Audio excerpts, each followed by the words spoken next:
नमस्कार साथियों, उम्मीद करती हूँ कि आप सभी अच्छे होंगे। प्रश्न संख्या 1। रुद्रट वक्रोक्ति को शब्द अलंकार मानते हैं।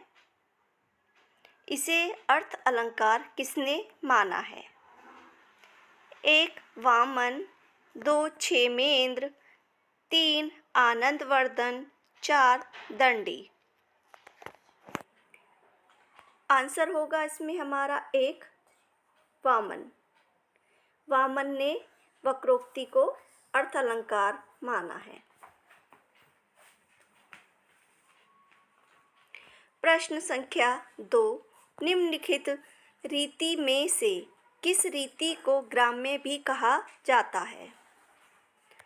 1 पांचाली, 2 लाटी, 3 गौणी, 4 वैदर्भी। आंसर होगा इसमें हमारा 1 पांचाली। पांचाली रीति को ग्राम्य रीति भी कहा जाता है। प्रश्न संख्या 3। भरत मुनि के रस सूत्र में निम्नलिखित में से किसका उल्लेख नहीं है? 1 अनुभाव, 2 स्थायी भाव, 3 व्यभिचारी भाव, 4 विभाव। आंसर होगा इसमें हमारा 2 स्थायी भाव। आचार्य भरत मुनि के रस सूत्र में स्थायी भाव का उल्लेख नहीं है, अनुभाव का भी है और व्यभिचारी भाव का भी और विभाव का भी है। इन तीनों का है, स्थायी भाव का उन्होंने कहीं उल्लेख नहीं किया है। प्रश्न संख्या 4। वक्रोक्ति संप्रदाय के विरोधी आचार्य हैं? 1 मम्मट, 2 भामा, 3 विश्वनाथ, 4 रुद्रट। आंसर होगा इसमें हमारा 3 विश्वनाथ।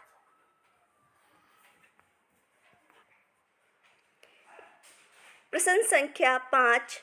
विभाव, अनुभाव एवं व्यभिचारी भावों के संबंध से रस की उत्पत्ति होती है।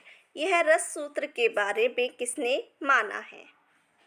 ए शंकुक, बी भट्टनायक, सी अभिनवगुप्त, डी भट्टलोलट। आंसर होगा हमारा इसमें डी भट्टलोलट ने माना है।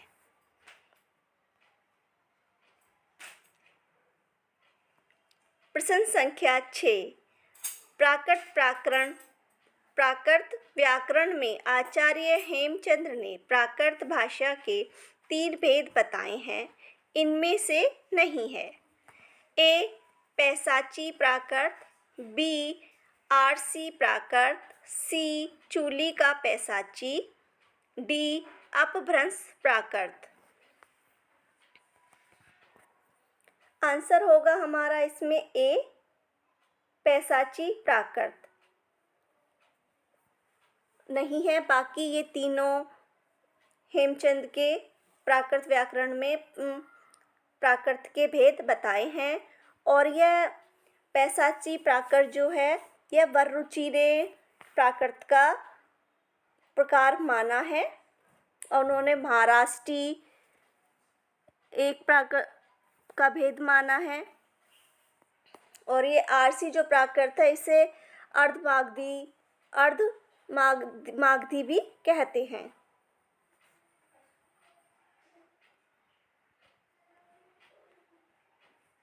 प्रश्न संख्या 7। रस पंचाध्यायी किस छंद में लिखी गई है? ए मालिनी, बी इंद्रव्रजा, सी रोला, डी कवित्त। आंसर है सी रोला छंद में है रस पंचाध्यायी लिखी गई है। प्रश्न संख्या 8। निम्न में से कौन सा विकल्प सुमेलित नहीं है? 1 महाप्राण, ख डै भै ठै, 2 अघोष, थ झै टै फै, 3 घोष, जै घै नै गै। 4 अल्प प्राण बै यै डै नै। आंसर होगा इसमें हमारा 2। यह वाला जो युग्म है यह गलत है, क्योंकि अघोष जो होते हैं वो होते हैं पहला और दूसरा अघोष होता है, और घोष होते हैं तीसरा, चौथा और पांचवा। महाप्राण होते हैं वर्ग का दूसरा और चौथा। अल्पप्राण हैं वर्ग का तीसरा और पांचवा।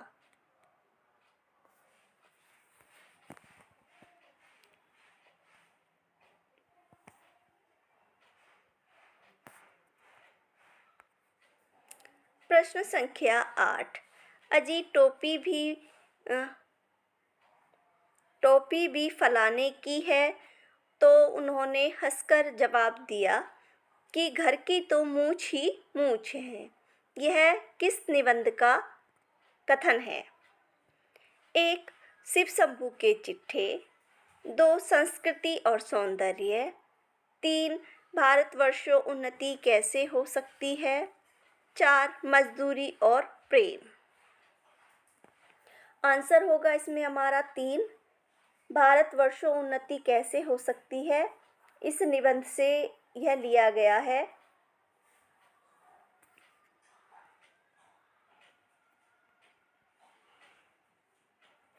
प्रश्न संख्या 9। सौभाग्य और दुर्भाग्य मनुष्य की दुर्लभताओं के नाम हैं। मैं तो पुरुषार्थ को ही सबका नियामक समझता हूँ। पुरुषार्थ ही सौभाग्य को खींच लाता है। यह संवाद किस नाटक से है? 1 चंद्रगुप्त। 2 ध्रुवस्वामिनी। 3 स्कंदगुप्त। 4 अजातशत्रु। आंसर होगा हमारा इसमें 2। यह कथन ध्रुवस्वामिनी नाटक से है और यह सकराज का कथन है।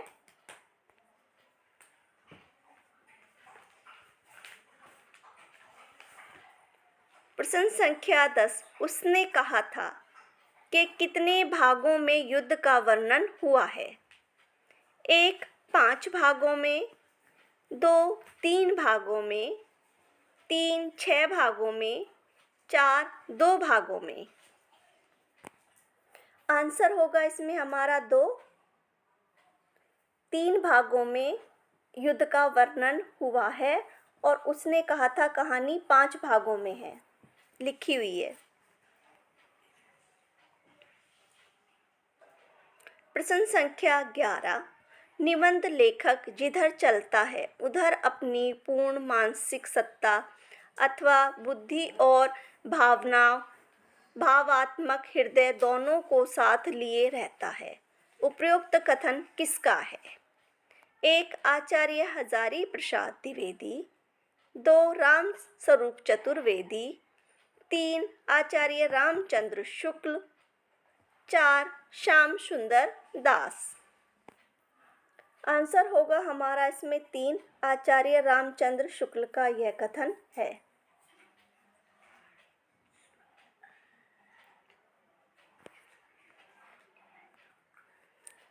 प्रश्न संख्या 11। निम्न में से मिश्र बंधु विनोद के विषय में असत्य कथन है। 1 मिश्र बंधु विनोद 4 भागों में है। इसके प्रथम 3 भागों का प्रकाशन 1910 में तथा चौथे भाग का प्रकाशन 1934 ईस्वी में हुआ। 2 मिश्र बंधु विनोद के प्रथम 3 भागों को हिंदी नवरत्न के नाम से जाना जाता है।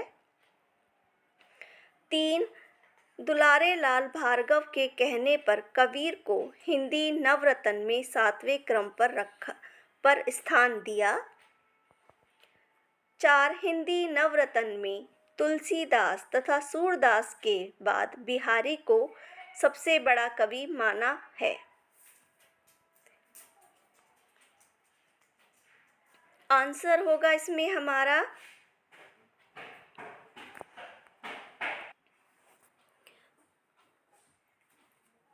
4, 1 और 4 हिंदी नवरत्न में तुलसीदास तथा सूरदास के बाद बिहारी को स्थान नहीं दिया है, उन्होंने देव को स्थान दिया है। यह इस वजह से गलत है कि इसमें बिहारी दिया है। और पहला के हिंदी मिश्र बंधु विनोद 4 भागों में प्रकाशित है, ये ठीक है। इसके जो प्रथम 3 भाग हैं उनका प्रकाशन 1910 में नहीं 1913 में हुआ है तथा चौथे भाग का जो प्रकाशन है वह 1934 में ही हुआ है। यहाँ अगर ये 1910 ईस्वी, इस वजह से ये गलत है, यह 1913 ईस्वी में प्रकाशित हुआ है।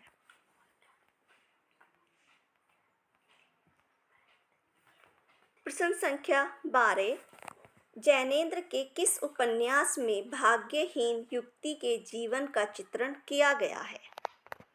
1 परख, 2 सुनीता, 3 त्यागपत्र, 4 व्यक्ति। आंसर है हमारा 3 त्यागपत्र।